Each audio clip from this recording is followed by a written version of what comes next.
Oke, baik Pak Guru. Perkenalkan, kami dari kelompok 1.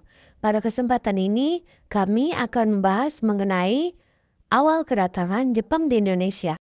Jadi, sejarah awal masuknya Jepang ke Indonesia dimulai ketika pasukan negeri Sakura berhasil menyerang Pearl Harbor, pangkalan terbesar Angkatan Laut Amerika Serikat di Samudra Pasifik pada 8 Desember 1941. Akibat dari serangan itu, Jepang berhasil menghancurkan basis militer Amerika di kawasan tersebut, termasuk Filipina. Setelah itu, Jepang memperluas basis militernya ke arah selatan, yaitu Indonesia. Yang bertujuan Jepang ke Indonesia yaitu untuk mendapatkan cadangan logistik dan bahan industri perang seperti minyak bumi, timah, dan aluminium. Jepang masuk ke Indonesia pada tanggal 11 Januari 1942 dengan mendarat di Tarakan, Kalimantan Timur. Ketika datang, Jepang langsung menduduki kota tersebut. Kemudian dengan cepat Jepang memperluas kekuasaannya ke kota-kota sekitar seperti Balikpapan, Pontianak, Samarinda, dan Banjarmasin. Sembari menguasai Kalimantan, pasukan Jepang juga berekspansi ke wilayah lain seperti Ambon dan Palembang. Setelah berhasil menguasai luar Jawa, Jepang juga akhirnya tiba di Pulau Jawa. Pasukan Jepang langsung mendarat di 3 titik, yaitu Teluk Banten, Eretan Wetan, Jawa Barat, dan Kragen, Jawa Tengah.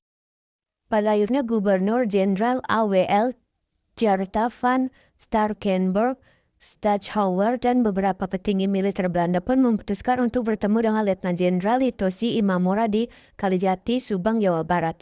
Pada pertemuan itu, Belanda menyerah tanpa syarat kepada Jepang. Belanda juga langsung menyerahkan Indonesia ke kekuasaan Jepang. Sejak pertemuan itu, penjajahan Jepang di Indonesia pun resmi dimulai. Jadi ada kronologi awal masuknya Jepang ke Indonesia. Yang pertama, pada 8 Desember 1941, Jepang berhasil menyerang Pearl Harbor milik Angkatan Laut Amerika Serikat. Yang kedua, pada 11 Januari 1942, Jepang tiba di Tarakan, Kalimantan Timur dan mulai menguasai kota-kota sekitarnya. Yang ketiga, pada 4 Februari 1942, Jepang turut menguasai kota-kota lain di luar Kalimantan seperti Ambon. Yang keempat, 24 Februari 1942, Jepang tiba di Pulau Jawa, tepatnya di Teluk Banten, Eretan Wetan, Jawa Barat, dan Kragen, Jawa Tengah. Dan yang terakhir, 8 Maret 1942, Belanda menyerah tanpa syarat ke Jepang dan mulai menguasai Indonesia. Jadi itu dia awal mulanya Jepang datang ke Indonesia. Sekian materi yang dapat kami sampaikan, semoga bermanfaat bagi kita semua.